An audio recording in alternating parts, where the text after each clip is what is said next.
Sveiki, čia Nijolė Koskienė, sveikatos žurnalistė. Šįryt sveikinuosi iš Molinių TV. Ir kaip ir žadėjau, visus 3 mėnesius kalbėsiu tokį Pro-Vitality iššūkį, tai yra užgyvenimą iššūkis ir plačiau apie mitybą, kuri leistų mums išlikti sveikiems ir ilgaamžiams, sveikiems ilgaamžiams. Taigi prieš savaitę ruošiausi paskaitai apie senėjimo strategijas, ir žiūrėjau, kas yra naujo mitybos moksle, kas yra naujo rekomendacijose. Nors iš tikrųjų gal čia nereiktų ieškoti naujo, kiek reikėtų ieškoti, kaip sakyti, amžino.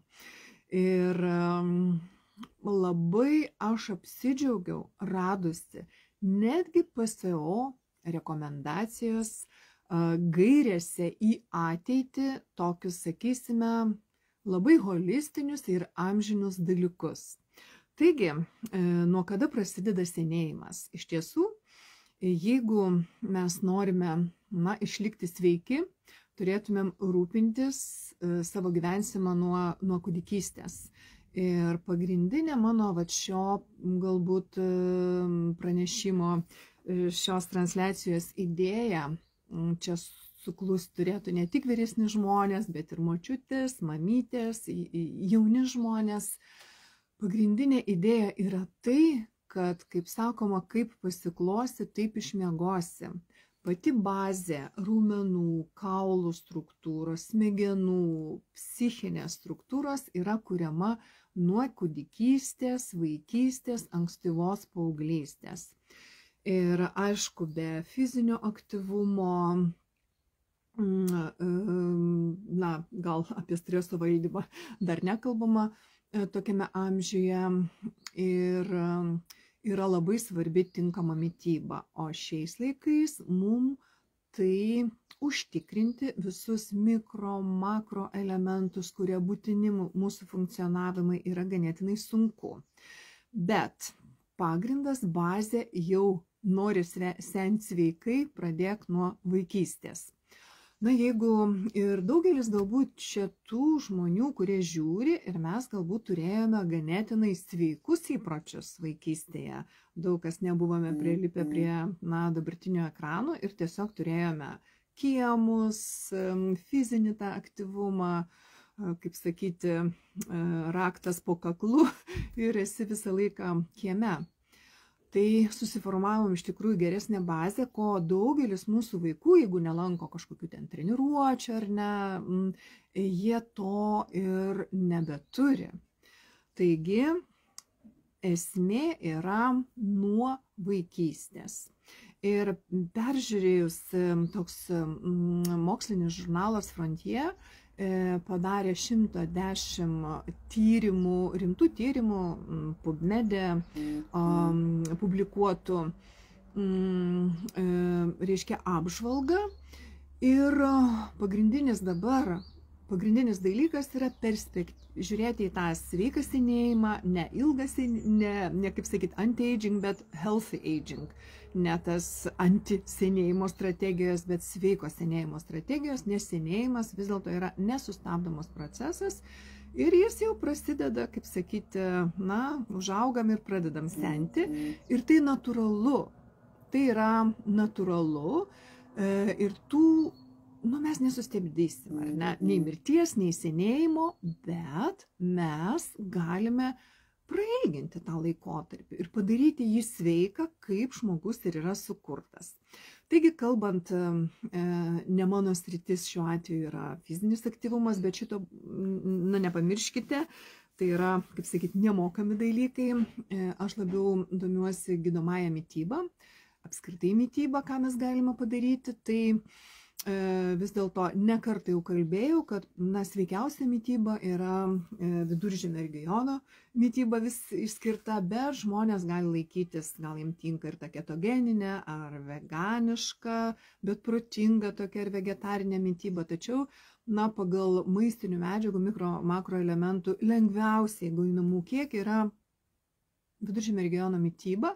O kalbant apie sveiką senėjimą, tai papildyta kofermentų Q10 Ir atrandu tokį vis dažniau VOO rašosi, tai yra Virgin Olive Oil. Tai yra labai labai aukštos kokybės, ypač tyras alyvuogių aliejus, kuriame yra pilna polifenolių. Ir jau kalbant apie alyvuogių aliejų, netaupykime ir nekepkime ant prastesnių, nes daugiausiai aliejus mes vis dėlto suvartojame kepdami, gamindami, troškindami. Taigi, iš viso gyvenimo perspektyvos žiūrint, mums reikėtų pasimaitinti dietą, kurioje yra gausu grūdų, sveikų nevalytų skaidulų, žuvies ar ne, nesočiųjų tų riebalų, taip pat gausu mikro, makro elementų, vitaminų, kalio, omega 3, cinko, magnio, vario, geležies, kad visko būtų pakankamai. Ir gal aš jau kalbėjau, dar priminsiu, kad tik 12% pasaulio žmonių, pilnai patenkina tą dabartinio pasaulio, netgi padidėjusi mikro, makro elementų poreikį. Priežastis yra, jūs puikiai žinote, ar bent jau įsivaizduojate, pagrindinės yra gal 3, sakysime, ar ne, kad tiesiog mes tiek nesuvalgome dabar, kiek yra rekomenduojama, iki 7-10 porcijų per dieną, kad patenkintumėm tą poreikį. Antra priežastis yra, kad maiste tiek nebėra, ar ne, nes dirvožemyje yra įšalinti, tiek nebėra maistingų medžiagų. Ir trečia labai svarbi priežastis, mūsų žarnyno mikrobiomas yra labai pasikeitusios, yra iššalintos to perdirbto maisto, kurį gauname, taip pat vaistų poveikiu, antibiotikų poveikiu ir daug skurdesnės negu prieš 100, o ką jau kalbėti prieš kelius šimtus, prieš 50 netgi metų, ką jau kalbėti prieš kelius šimtus metų ar tūkstantmečius. Tai va, ką dabar mes galime padaryti, mityba, aišku, jeigu jau, taip atsitiko, kad nesusikaupime tų rezervų, tai labai rekomenduoju mamos, kurios girdit, pasirūpinkit mitybą ir jeigu vaikai nesuvalgo to gero maisto, jeigu valgo šlamštmaistį, kas yra, tikrai tarp paauglių populiaru, arba geria tos energetinius gėrimus, kurie dar labiau išveda maistinės medžiagas iš organizmo, pasirūpinkite kokybiškais papildais, bet ne tik omega, bet kad būtų kompleksas. Visi mitybos specialistai sako, ieškokite gero smart nutrition vadinamojo komplekso, kad čia būtų ir B grupė, ir folio rūgštis, ar ne, kas irgi priklauso B grupiai, ir visi vitaminai, mineralai. Anksčiau, aš irgi atsimenu, pirkdavau marsiečius, tai buvo sintetiniai vitaminai, bet tikrai dabar paieškojus galima atrasti, gerai paieškojus, maisto, kaip sakyti, mitybos papildų iš maisto grandinės, tai yra iš uogų, daržovių, vaisių, žuvies. Vyresnėme amžiuje ypač svarbu mityba, ypač svarbu ir pasirodo, jeigu, sakysim, vidurinėme amžiuje yra atlikti tyrimai, jeigu vidurinė amžiuje būtų pasirūpinta 3 esminiais dalykais, tai yra tinkama mityba, fizinis aktyvumas bent, minimalus ar ne, ir nerūkymas, tai būtų galima sumažinti iki 80% širdies, kraujagyslių ar ne ligų rizikos, taip pat antro tipo diabeto rizikos ir daugelio kitų lėtinių ligų. Tai vadinasi, tokia ir gera žinia, bet ir bloga žinia, 80% priklauso nuo mūsų. Ir kągi mes galime padaryti, net ir vėlesnėme amžiuje, dabar tokios yra strategijos, net ir seniems žmonėms, kurie pakliūna į ligoninės, ar ne, tokios yra ateities gairės PSO rekomenduojamos ir apskritai sveikatos politikos, kad pirmiausiai reguliuoti, sužiūrėti biomarkerius, kaip žmogus maitinasi.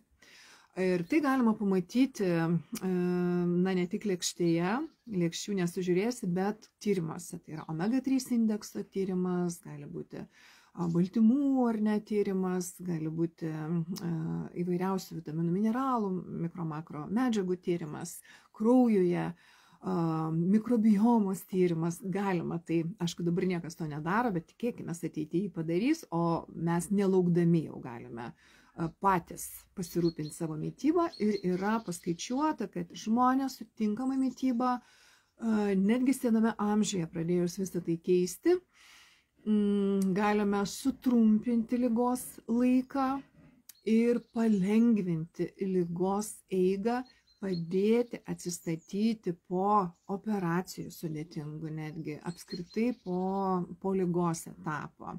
Ir pagalvokime, kad eidami lankyti seno ligonio, sakysim, ar ne, vyresnio žmogaus, na, čia ne tik vyresnio, bet jau kalbu apie vyresnių šiuo atveju, neškime ne jogurtą kokį su persikais, su cukrumi ar šokolado.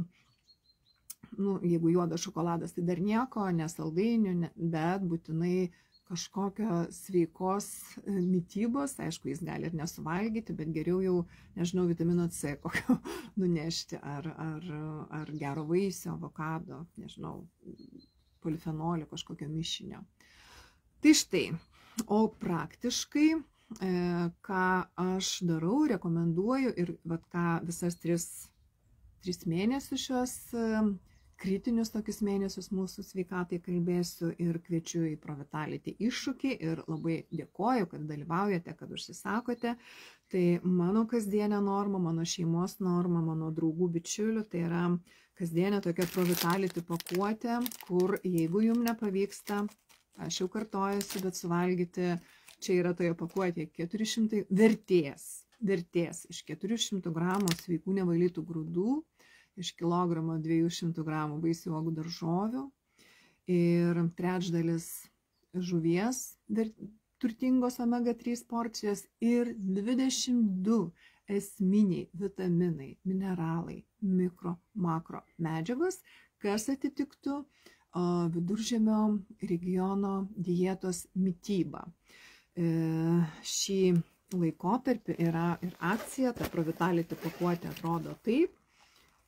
Jūs galite užsisakyti parduotuvėje, galite nuorodas visą laiką įkeliu, pirkdami 3 pakuotės, gaunate dar dovaną, tai yra skaidulų, 120 skaidulų papildo, o tai yra dar labai svarbus biomarkeris mūsų žarnyno mikrobioma. Ir skaidulos yra nuostabus, kaip sakyti, žarnyno šluota ir jinai atstato tiesiog balansą.